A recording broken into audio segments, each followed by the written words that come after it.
today in front of me Sony Xperia 10 Mark IV, and I'll show you how to change lock screen wallpaper on this device. So let's just open the settings application, and after that scroll down to the wallpaper section. Here we can see the live photos and wallpaper section. So for example, let's use the default wallpapers. We can also launch here our device wallpapers if you have some. Unfortunately, I have no here any photos, so let's use one from this default wallpapers. Select and click on the left upper corner, and tap to the lock screen.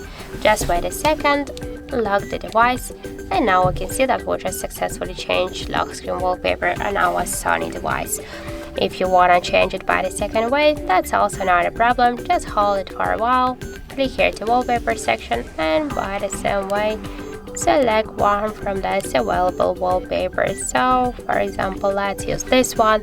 Tap on the left upper corner, select lock screen, and that's it.